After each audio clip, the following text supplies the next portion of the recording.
Hello guys. आज मैं आपके लिए बहुत ही इम्पोर्टेंट टॉपिक लेके आया हूँ। बैंकिंग चैप्टर का टॉपिक का नाम है मनी और credit creation bye commercial bank. बहुत बहुत बहुत ज़्यादा इम्पोर्टेंट टॉपिक है। मैं कहता हूँ कि इतना इम्पोर्टेंट है कि आपको करना ही करना है। मतलब इसमें से ये टॉपिक एग्ज़ाम में आएगा ही आएगा, 100% आएगा। ठीक है। तो बहुत ही इंपॉर्टेंट टॉपिक है मनी और credit creation bye commercial bank. इसमें होता क्या है, अच्छा मैं आपको बता देता हूँ पहले सिंपली तरीके से कि बैंक बैंक जो है ना, हमारे कमर्शियल बैंक वो पैसे से पैसा बनाती हैं। कैसे? मतलब अगर उनको डिपॉजिट दे दो ना, मतलब उनके यहाँ डिपॉजिट कर दो, तो वो उसी डिपॉजिट के पैसों से कई बार किसी को लोन दे सकते हैं और पैसे से पैसा बना सकते हैं। चलो मैं आपको एक एग्जाम बताता हूँ। ठीक है, एग्जाम्पल देखो। मान लीजिए मेरे पास 1000 रुपीज़ है और उस 1000 रुपीज़ को मैंने किसी को लोन दे दिया 2 दिन के लिए। और उस बंदे ने कहा कि भैया मैं आपको 2 दिन बाद 1000 रुपीज़ के साथ मैं आपको 100 रुपीज़ और दूंगा, इंटरेस्ट या कुछ और कह लो, कुछ भी। ठीक है। तो उसने मुझे 2 दिन बाद कितने रुपए दिए? 1000 तो मेरे रुपए वापस कर दिए और प्लस उसने 100 रुपीज़ एक्स्ट्रा दिए। तो बताइए मैंने 1000 रुपये से कितने कर दिए? अपने अपने पैसे 1100 रुपये कर लिए ना। 1000 रुपये से मैंने कितने कर दिए? 1100 कर लिए। ठीक है। तो बात आती है कि मैंने पैसे से पैसा बनाया। उसी तरह कमर्शियल बैंक, उसी तरह तो नहीं पर कुछ अलग वे में, पर हाँ कमर्शियल बैंक पैसे से पैसा बनाती है। तो यहाँ क्या लिखा है? मनी और क्रेडिट क्रिएशन। क्रेडिट क्रिएशन का मतलब यही है पैसे पैसा बनाना, या फिर कैसे उधारी देती है कमर्शियल बैंक लोगों को। तो पैसे से पैसा कैसे बनाती है या फिर क्रेडिट, क्योंकि देखो यहाँ बात आ जाती है कि आपको पता है जब बैंक में हम पैसे जमा करते हैं तो वहाँ पे वो क्रेडिट लिखते हैं, है ना। आपने लिखा होगा कि अगर आप 10,000 रुपीज़ जमा कर रहे हो तो लिखा होता है यू हैव क्रेडिटेड 10,000 रुपीज़। तो जो हमारे लिए डिपॉजिट होता है वो उनके लिए क्रेडिट होता है। ठीक है। तो बात आ जाती है कि टॉपिक इस तरह से होगा ये कि कमर्शियल बैंक जो है, मतलब जो हमारे कितने भी कमर्शियल बैंक हैं, वो आखिर पैसे से पैसा कैसे क्रिएट करती हैं। ठीक है, कैसे बनाती हैं, कैसे वो लोन देती हैं।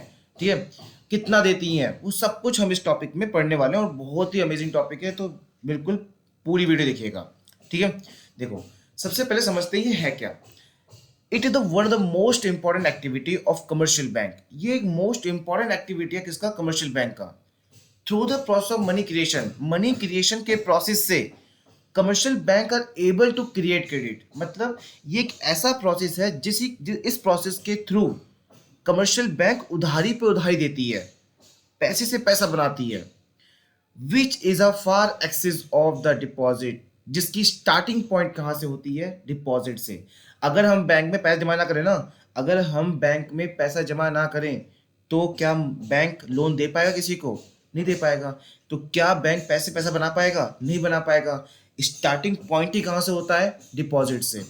तो क्या लिखा है एक बार फिर देखो। It is the one of the most important activity. ये मोस्ट इंपॉर्टेंट एक्टिविटी है किसका? कमर्शियल बैंक का। Through the process of money creation के प्रोसेस से commercial bank are able to create credit. Commercial bank credit create कर सकती है, करती भी है। Which is a far excess of the deposit. पता है जितना आंसर मैं यहाँ पे लिखने वाला हूँ आपको सेम यही आंसर लिखना है। ठीक है, कोई अलग नहीं, कुछ नहीं, यही लिखो बहुत है। और समझना है इसको तरीके से। तो which is the far excess of the deposit, जो कहाँ से स्टार्टिंग होती है? डिपॉजिट से। अगर डिपॉजिट नहीं होगा तो क्रेडिट क्रिएशन, मनी क्रिएशन नहीं हो पाएगा। एग्जाम में इसी दो नाम से आ सकता है एग्जाम क्वेश्चन। ठीक है, मनी क्रिएशन होगा या फिर क्रेडिट क्रिएशन होगा। ठीक है, ध्यान रखना इस चीज का, मनी क्रिएशन या फिर क्रेडिट क्रिएशन। एग्जाम में क्वेश्चन में ये दो वर्ड कहीं ना कहीं तो लिखे होंगे, तो आपको ये आंसर लिखना ही लिखना है। पहले समझ लो पहले इस चीज को। आपने एक्सप्लेनेशन लिख दी, अब आपको क्या करना है? ये लाइन लिखनी है। क्या लिखना है? क्या है ये?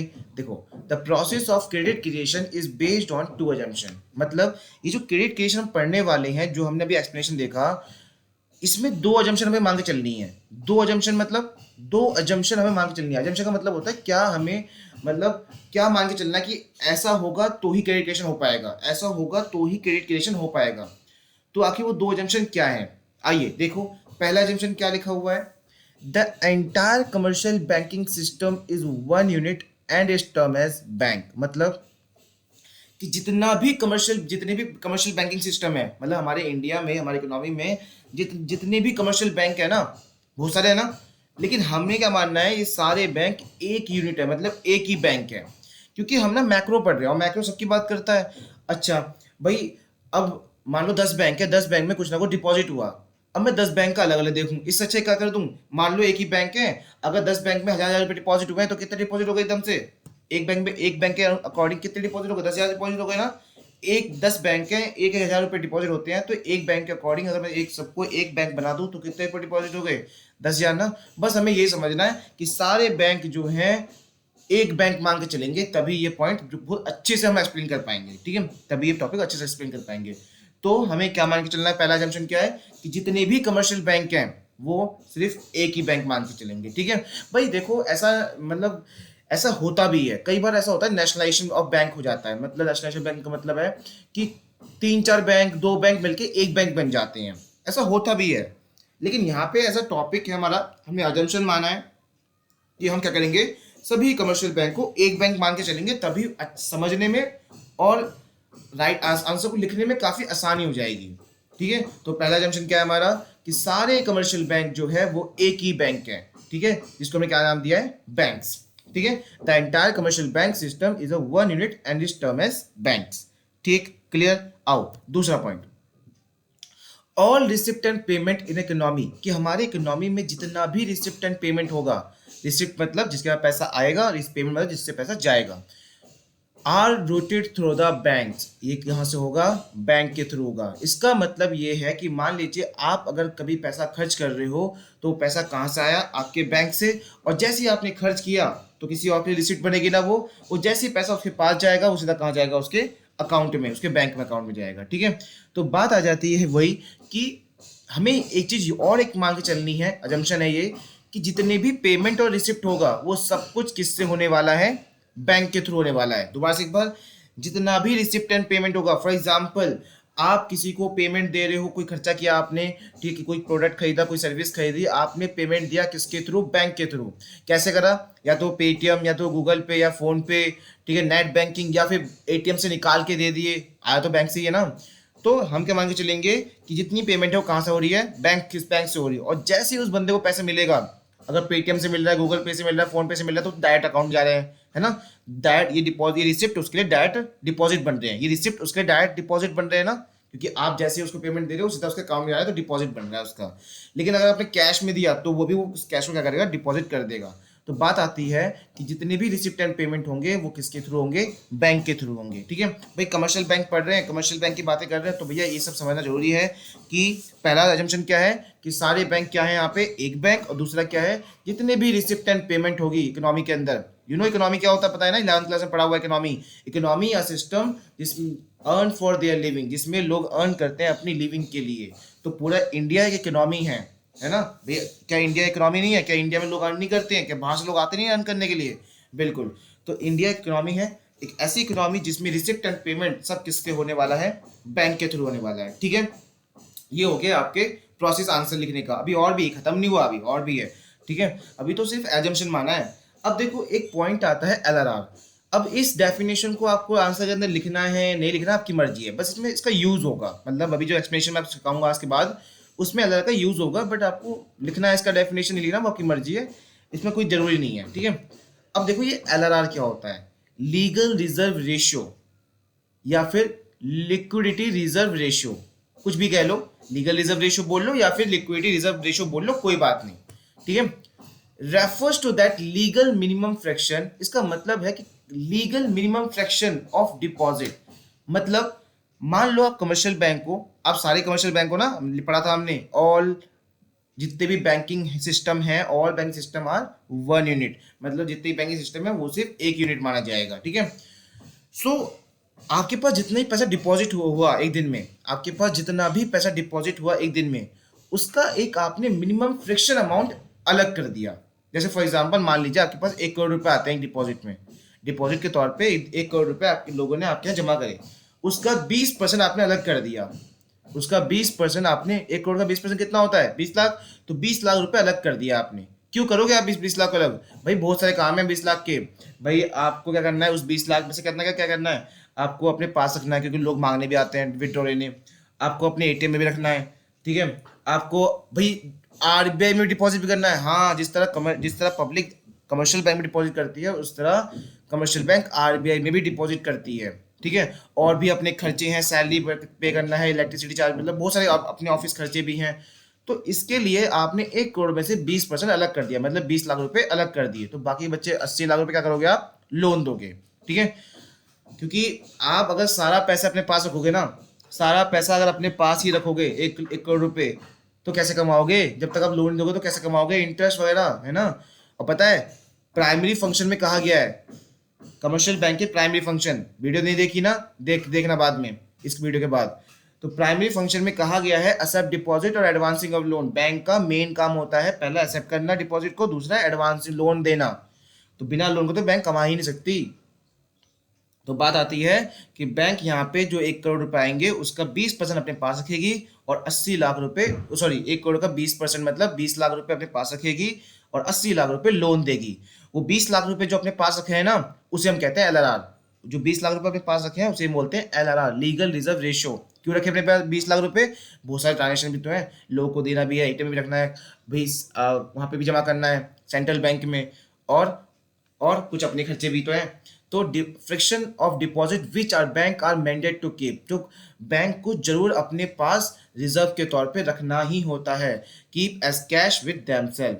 ठीक है, the LRR is fixed by the central bank. और LRR का जो परसेंटेज होता है कौन फिक्स करता है? उसे सेंट्रल बैंक फिक्स करता है। LRR का परसेंटेज कौन फिक्स करता है? Central bank. फॉर एग्जांपल जो मैंने कहा था 20%, ये तो एग्जांपल है, तो ये 20%, 30% या 10% कौन फिक्स करता है, कौन बताता है कमर्शियल बैंक को करने के लिए? सेंट्रल बैंक बताती है कि आप अपने डिपॉजिट का इतना % अपने पास रखेंगे। कैसे होता है इसे हम बाद में करेंगे, अभी आप सिर्फ समझो कि अगर कमर्शियल बैंक अपने डिपॉजिट का कुछ अमाउंट अपने पास रखती है एज अ रिजर्व के तौर पर, ठीक है, तो वो परसेंटेज, वो अमाउंट क्या कहलाई जाती है? LRR, legal reserve ratio. The LRR is fixed by the central bank. Clear हो गया? अब तक हमने क्या पढ़ लिया बताओ? पहले हमने एक्सप्लेनेशन पढ़ी थी कमर्शियल बैंक की, क्रेडिट क्रिएशन की। दूसरा हमने एजम्पशन पढ़ा, 2 एजम्पशन पढ़ लिया हमने। पहला क्या था कि सारे बैंक एक बैंक है, दूसरा क्या है, रिसिप्ट एंड पेमेंट किसके थ्रू होने वाली है? बैंक के थ्रू। फिर हमने LRR की डेफिनेशन देख ली। ठीक है, अब LRR की डेफिनेशन इसलिए देखी क्योंकि अभी जो मैं आपको प्रोसेस सिखाने वाला हूँ क्रेडिट क्रिएशन का, अब स्टार्ट हुआ क्रेडिट क्रिएशन का प्रोसेस सही तरीके से, उसमें इसका यूज होने वाला है, उसमें इसका यूज होने वाला है। ठीक है, देखो तो ये आपके सामने एक टेबल बन के आ रही है जिसमें क्या लिखा हुआ है? राउंड डिपॉजिट LRR 10% और लोन अमाउंट। LRR का परसेंटेज कितना लिया हमने यहाँ पे? 10% लिया है। ठीक है, कोई दिक्कत तो नहीं, 10%। भाई 20% मैंने एग्जाम्पल में लिया था, 10% सही। सबसे पहले हुआ क्या, देखो टेबल में देखो, इनिशियल डिपॉजिट, मतलब सबसे पहले कितना डिपॉजिट आया बैंक के पास। ठीक है, सबसे पहले कितना डिपॉजिट आया बैंक के पास? 1000 रुपीज। अब 1000 रुपीज जब बैंक के पास आ ही चुका है तो बैंक क्या करेगी? सारा पैसा तो अपने पास रखेगी नहीं, क्योंकि बैंक को कमाना भी है, बैंक को उन लोगों को इंटरेस्ट भी देना है, तो कहीं से कहीं ना कमाएगी ना। तो बैंक क्या कर रही है यहाँ पे? बैंक उस 1000 रुपीज का 10% निकाल लिया उसने। बैंक ने उस 1000 रुपीज का 10% अलग रिजर्व कर लिया, जो कितना होता है? देखो ये रहा, कितना है? 100। ठीक है, 1000 रुपीज का 10% कितना होगा? 100। फिर 900 रुपए किसको दे दिए? भाई अगर 1000 रुपीज का अलग 100 रुपए निकाल लेंगे तो 900 बचे। 900 रुपए किसको दे दिए उन्होंने? लोन वालों को, जिनको लोन चाहिए था उनको ये 900 रुपए उन्होंने दे दिए। ठीक है, अच्छा बात अब ये आती है, मुझे एक बात बताओ, लोगों ने 900 रुपए लोन ले तो लिया, पर किस लिए लिया होगा? बहुत ऑप्शन है, बहुत चॉइस है उनके पास। या तो कंजप्शन के लिए लिया होगा, या तो इन्वेस्टमेंट के लिए लिया होगा, है ना। या तो कंजप्शन के लिए या तो इन्वेस्टमेंट के लिए, मतलब या तो अपने लिए मुझे घर खरीदना हो, कार खरीदनी हो, एजुकेशन लोन लेना हो, ये तो कंजप्शन के लिए हो गया। इन्वेस्टमेंट या अपने बिजनेस में कहीं लगाना हो। तो बात आ जाती है कि लोन अमाउंट कितना है? 900 रुपये। अब मुझे बताओ, जब लोन लिया ही है उन लोगों ने तो क्या खर्च नहीं करेंगे उस पैसे को? ऑब्वियस सी बात है, जब लोन लिया तो खर्च करेंगे ही करेंगे। अब ये 900 रुपये बैंक ने उनके अकाउंट में डाल दिए जिनको लोन चाहिए था। वो पर्सन क्या कर रहे हैं? वो 900 रुपये को निकाल कर खर्च कर रहे हैं। आपको याद है अजम्पशन में एक बात पढ़ी थी हमने कि जितने भी पेमेंट होंगे और रिसिप्ट होंगे किससे होंगे? वो बैंक के थ्रू। तो यहाँ पे वो 900 रुपये अपने बैंक से निकाल कर किसको देंगे? जिनसे सामान खरीद रहे हैं, जिनसे सर्विस खरीद रहे हैं, है ना। और जैसे उनको ये 900 मिल जाएंगे, किसको मिल जाएंगे? जिससे वो खरीद रहे हैं, है ना। जैसे ही वो 900 रुपये उनको मिल जाएंगे, उसी तरह उनके कहाँ जाएंगे? अकाउंट में। पढ़ा था हमने सेकंड एजम्पशन में कि रिसिप्ट भी किससे होगी? अगर पैसा रिसीव हो रहा है तो कहाँ होगा रिसिप्ट? बैंक में होगा। तो 900 रुपये फिर से बैंक में ही डिपॉजिट हो जाएंगे, है ना, क्योंकि बताया गया था कि जितने भी रिसिप्ट एंड एक्सपेंडिचर होंगे, जितने भी रिसिप्ट एंड पेमेंट होंगे, किससे होंगे? वो बैंक के थ्रू होंगे। तो जिसने भी 900 रुपये लिया है वो खर्च करेगा, और 900 रुपये जैसे खर्च करेगा वो दूसरे बंदे की क्या बन जाएगी? डिपॉजिट बन जाएगी। ठीक है, यहीं से स्टार्ट होता है फर्स्ट राउंड। पहले वाला क्या होगा? हमेशा इनिशियल डिपॉजिट, और दूसरा वाला क्या होगा? First round. अब मान लीजिए बैंक के पास, मानना क्या दिख रहा है साफ साफ कि भैया बैंक के पास 900 रुपये वापस आ गए, बैंक के पास 900 रुपये फिर से डिपॉजिट आ गया है। ठीक है, मतलब जो बैंक ने लोन दिया था किसी को, वही पैसा फिर से घूम के उनके पास आ गया। ठीक है, क्यों, कैसे हुआ ऐसा? क्योंकि आपको पता है कि जिसने भी लोन लिया होगा उसने खर्च किया होगा, और जैसे ही उसने खर्च किया वो दूसरे की क्या बन गई, रिसिप्ट। और रिसिप्ट किसके थ्रू होगा? बैंक के थ्रू। मतलब रिसिप्ट किस में जाएगा? सीधा डिपॉजिट में जाएगा। ठीक है, फिर बैंक ने क्या करा, अपने 900 में से फिर से 10% निकाल लिया अलग, 10% फिर से निकाल लिए, कितना? 90, है ना? 900 का 10% कितना होगा? 90 होगा। अगर 90 अब अलग निकाल लिया एलआरआर, तो बच्चे कितने? 810। 810 किसको दे दिए? बैंक ने लोन वालों को दे दिया। ठीक है, फिर भैया जो ये पर्सन 810 रुपये का लोन लेंगे वो भी खर्च करने के लिए लेंगे, वो खर्च करेंगे तो किसी और की वो डिपॉजिट बन जाएगी, है ना? देखो डिपॉजिट सेकेंड राउंड में, सेकेंड राउंड फिर डिपॉजिट बन गई वो किसी की। फिर क्या हुआ, उसमें से फिर उसने 10% अपने पास रख लिया, 81 रुपीज़ होते हैं। बाकी के 729, सॉरी ये 429 हो गया, ये 729 फिर से किसी को लोन दे दिया गया। अब आखिर हमें कब तक करना है? इसलिए आंसर का प्रोसेस यही है कि आपका करना है क्या है, 3 बार लिखो, या फिर आपकी मर्जी, आप एक बार और कर लो, थर्ड राउंड भी आप कर सकते हो, कोई दिक्कत नहीं है, आपकी मर्जी है। फिर ऐसी गैप छोड़ दो, गैप छोड़ के आपको लास्ट लाइन में, ये जो लास्ट लाइन है ना आपकी वाली लास्ट लाइन, टोटल वाली लाइन लिखनी है। अब टोटल में ये अमाउंट आया कहां से, अब वो देखो ये अमाउंट आया कहां से। ठीक है भाई, मैं क्या कह रहा हूँ, आप थर्ड राउंड भी कर सकते हो, कोई दिक्कत नहीं। आपको राउंड आ गया कि 729 फिर से यहाँ चला जाएगा, उसका 10% यहाँ पे, और बाकी बचा फिर से लोन, आप कर सकते हो, कोई दिक्कत नहीं है। ठीक है, बट एक दो बार और करना, बाकी छोड़ दो। ठीक है, कोई दिक्कत नहीं। ये आंसर का प्रोसेस यही है कि आपको लाइन बीच में ऐसे फील है ना, ये जो गैप कर रखा है, तो छोड़ दो, ऐसे कोई दिक्कत नहीं है। बात आती है कि ये अमाउंट कैसे लिखी गई, फिर ये वाली अमाउंट ये आई कहाँ से। इसके लिए आपको लास्ट में एक फॉर्मूला लिखना है, और फॉर्मूला क्या है? मनी मल्टीप्लायर या फिर क्रेडिट मल्टीप्लायर। इसका मतलब है कि बैंक अपने इनिशियल डिपॉजिट मतलब कितने रुपए, 1000 रुपीज को कितनी मतलब कितना गुना बढ़ाना चाहती है, और उसमें से कितना लोन देना चाहती है, वो जो कि किसने फिक्स किया है? आरबीआई ने। तो इसका एक फॉर्मूला है मनी मल्टीप्लायर का, वो है 1/LRR, 1/LRR, 1/LRR, ये फॉर्मूला है इसका।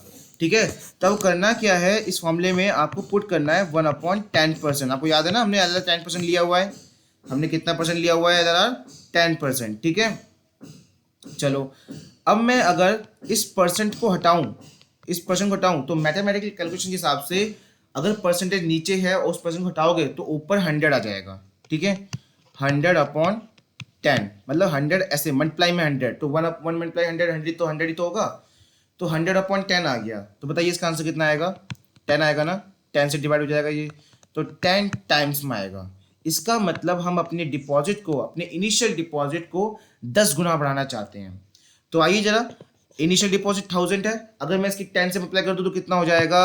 10,000। समझ में आ गया? इनिशियल एलआरआर कितना था? इनिशियल मतलब सबसे पहला एलआरआर कितना था? 100, उसको 10 से मल्टीप्लाई कर दो तो कितना आ जाएगा? 1000।